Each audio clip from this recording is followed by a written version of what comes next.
Aqui uma nova transmissão da Academia Dynamis de Engenharia Geotécnica, a nossa live de toda quinta, sexta e sábado, às 19 horas. Aos sábados nós estamos com essa série Hebreus, alcançando a recompensa da herança. É o vídeo 2, a segunda parte que nós estamos estudando aqui. E quem é o preletor é o Romeu Bornelli. E o vídeo original está no canal YouTube, só palavra. Vamos, sem mais delongas, ao nosso estudo de hoje.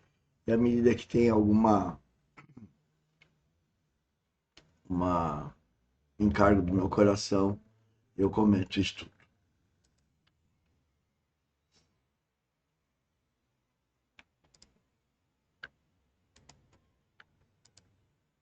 Crerem no perigo citado em Hebreus 3 e 4, ou não há perigo nenhum citado. É claro que há.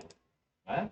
A palavra que ouviram não lhes aproveitou, não foi misturada com fé, então tende cuidado. Jamais aconteça com vós outros. Né? A mesma coisa. Então é claro que há perigo. E claro que há exortação para que sigamos. Ele diz, esforcemos-nos por entrar naquele descanso. Se é automático. E se o descanso é esse eterno que nós já temos possuído em Cristo, que todos nós já temos, esse descanso espiritual, esse descanso de consciência, esse descanso de paz com Deus, esse descanso da justificação. Quem não tem isso? Todos os cristãos têm. Mas se é desse descanso que Hebreus está falando, então há uma incoerência completa no livro de Hebreus. Porque está dizendo que nós temos que nos esforçar para alcançar justificação. Isso não é uma verdade. Nós temos que esforçar para alcançar a paz com Deus. Isso também não é uma verdade. Nós já temos paz com Deus. Nós já fomos justificados. Nós já fomos reconciliados. Nós já somos ovelhas da sua mão. Aliás, nós já vamos ler agora mesmo o Salmo 95. Você vai ver que lá está escrito assim. Esclarecendo, quando ele fala nós já estamos, ele está falando com um grupo, de um grupo que é uma assembleia de pessoas que hipoteticamente nasceram de novo. Nós aqui estamos falando com um universo muito mais amplo do que esse. Eu diria que esse universo que ele está falando é 5% do universo que nós estamos falando. Então nós aqui precisamos de um novo nascimento, que é uma primeira parte, e ele está falando uma segunda parte, que é a transformação, que é a santificação, que também é feita através do Espírito Santo e de Jesus Cristo. Ele é nosso pastor, nós já somos ovelhas do seu pai. Então é claro que o descanso aqui não é o descanso da justificação. Os justificados já possuem o descanso da justificação. Esse é o descanso da herança. Aí você vai me perguntar, mas que herança é essa? Por isso eu disse que eu tenho mais perguntas do que você. Mas a primeira coisa que eu posso te dizer, então, que entendo que essa herança significa claramente as palavras do Novo Testamento, depois de muita consideração diante do Senhor. Por isso eu peço, compartilho isso com reverência, humildade, e peço apenas que você considere. Não é meu serviço diante do Senhor convencer ninguém, esse é serviço do Espírito Santo. É bom lembrar isso. Nós aqui também não temos a intenção de estar convencendo ninguém de nada. Nós estamos aqui advertindo e lembrando as pessoas que é o Espírito Santo que convence a cada um que escolhe Cristo, viver em Cristo, ou Cristo viver ou não, Cristo viver em si, para ter então a habitação do Espírito Santo. Senão, mal compreende o que nós estamos falando aqui.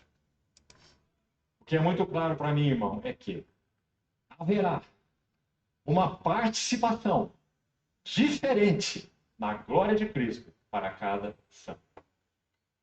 Haverá uma participação diferente na glória de Cristo para cada santo. Você ouviu bem?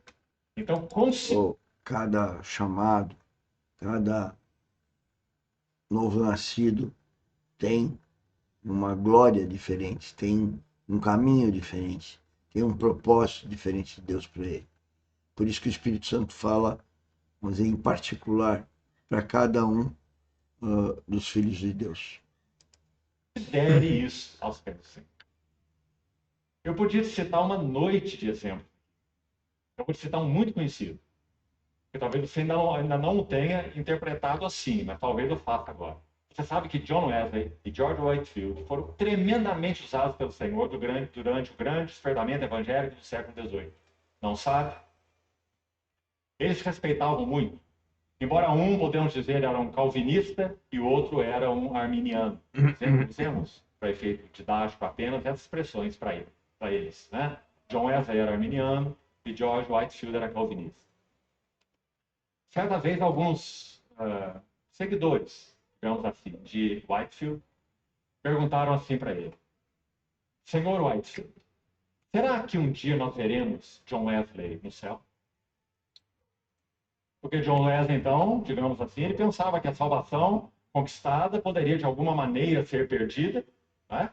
E George Whitefield entendia que aqueles que receberam a vida eterna, receberam uma vida eterna baseada na obra de Cristo e nada disso poderia ser mudado, né? Então eles tinham, digamos, essa divergência teológica. Mas escute a resposta de Whitefield. Ele disse para os seus seguidores: não, nós não veremos John Wesley no céu. E acho que essa primeira parte da resposta deve ter, de certa forma, contentado seus seguidores. Mas sabe como ele completou a frase? Assim: ele estará tão perto do trono de Deus e nós tão longe que nós nem conseguiremos vê-lo. Você ouviu bem, irmão? Porque John Wesley viveu uma vida tão santa, viveu uma vida tão maravilhosa. Certa vez ele estava pregando e uma notícia chegou a ele, quando ele estava no púlpito, dizendo: Senhor Wesley, a sua casa está pegando fogo. Sua casa estava com um princípio de incêndio. E foram correndo dar a notícia para ele. Ele então ouviu aquela notícia e disse assim para a pessoa: não, é a casa do Senhor que está pegando fogo. E continuou com a sua pregação. Quando Wesley... Essa é a diferença brutal entre um filho de Deus, maduro principalmente, e o ímpio religioso. O ímpio religioso fica muito preso nas coisas do mundo, caso a casa, que pegava fogo.